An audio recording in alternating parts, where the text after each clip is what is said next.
আসসালামু আলাইকুম ভিউয়ার্স। নৌবাহিনীকে একটি আধুনিক সুসজ্জিত ত্রিমাত্রিক বাহিনী হিসেবে গড়ে তোলার মূল রূপরেখাই হল ফোর্সেস গোল 2030। প্রতিটি বাহিনীর এই নিজস্ব forces goal. Hello viewer, welcome back to another video. Viewer बहुत ही ज्यादा इंपॉर्टेंट किस्म की वीडियो आप लोगों के साथ शेयर करने वाले हैं। वीवर दुश्मन बांग्लादेश के खलीज बंगाल में झांकने की जरूरत नहीं कर सकता, क्योंकि बांग्लादेश के पास long range maritime patrol aircraft मौजूद है जो दुश्मन को ढेर कर देगा। बहुत ही ज्यादा वीवर पावरफुल किस्म का ये एयरक्राफ्ट है, तो वीवर वीडियो बहुत ही ज्यादा इंपॉर्टेंट होने वाली है।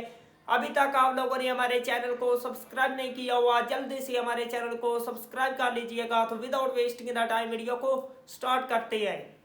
আসসালামু আলাইকুম ভিউয়ার্স।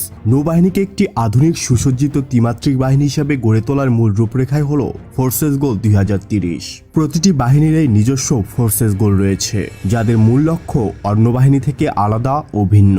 বাংলাদেশ নৌবাহিনীও এর ব্যতিক্রম নয়। নৌবাহিনীকে এমনভাবে সাজানো হচ্ছে যেন দেশের সামুদ্রিক সম্পদ ও সমুদ্র সীমানার ভিতরে যে কোনো থ্রেট মোকাবেলা করতে সক্ষম হয়। সেই পরিকল্পনার কথা মাথায় রেখেই 2018 সাল থেকেই বাংলাদেশ নৌবাহিনীর জন্য long range maritime petrol aircraft সংগ্রহ করবার কথা বলা হয়ে আসছে। গণপ্রজাতন্ত্রী বাংলাদেশ সরকারের মাননীয় রাষ্ট্রপতি এবং প্রধানমন্ত্রী ইতিমধ্যে long range maritime petrol aircraft সংগ্রহের কথা নিয়ে বেশ কয়েকবার বক্তব্য প্রদান করেছেন। একই সাথে বহরে আরও ডর্নিয়ার 228 এনজি সংযোজনের অপেক্ষায় রয়েছে।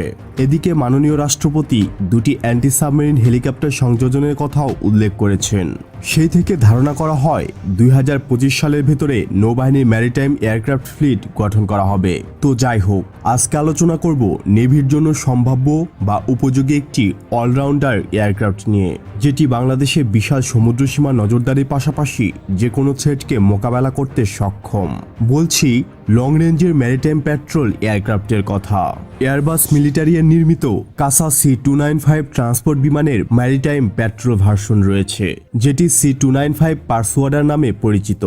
এটি একটি multirole maritime petrol fixed wing aircraft platform, যা নজরদারির পাশাপাশি অ্যান্টি সাবমেরিন এবং অ্যান্টি সারফেস ওয়েপনও বহন করে থাকে। এটি একাধারে military transport, maritime petrol, exclusive economic zone surveillance, search and rescue mission, anti submarine warfare, ASUW, signals intelligence, military intelligence, law enforcement and marine pollution control মিশনে ব্যবহার করা যাবে। আধুনিক অ্যাভিওনিক সিস্টেমে সজ্জিত এই বিমানটিতে আছে সার্চ রাডার, ইলেকট্রো-অপটিক অথবা infrared sensors, electronic support measures, electronic intelligence system, magnetic anomaly detector, IFF ইন্টারোগেটর, স্যাটকম এবং ডেটা লিঙ্ক।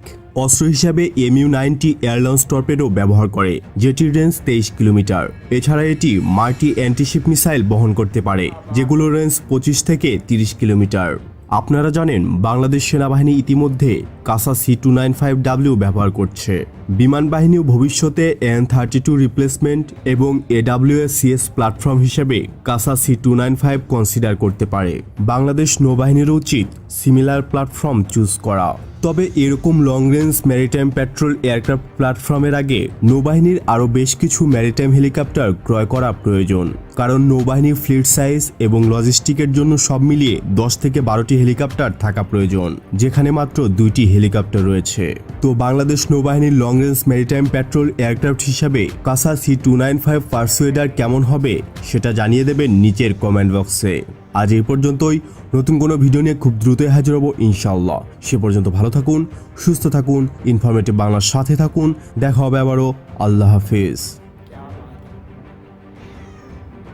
वंडरफुल वीवर, क्या शानदार किस्म का ये मेरे टाइम लॉन्ग रेंज एयरक्राफ्ट है बांग्लादेश की नेवी के पास। बांग्लादेश की नेवी किसी भी दुश्मन को खलीज बंगाल में झांकने की कोशिश नहीं करने देगी, उसको मुंह तोड़ जवाब मिलेगा। बांग्लादेश की नेवी की जानिब से ऐसे ऐसे पावरफुल किस्म के एयरक्राफ्ट मौजूद है। तो वीवर, अगर आप लोगों को मजीद इंटरेस्टिंग वीडियो देखनी है तो जल्दी से हमारे चैनल को सब्सक्राइब कर लीजिएगा। मिलते हैं आपसे नेक्स्ट वीडियो में इंशाअल्लाह। तब तक के लिए अल्लाह हाफिज़।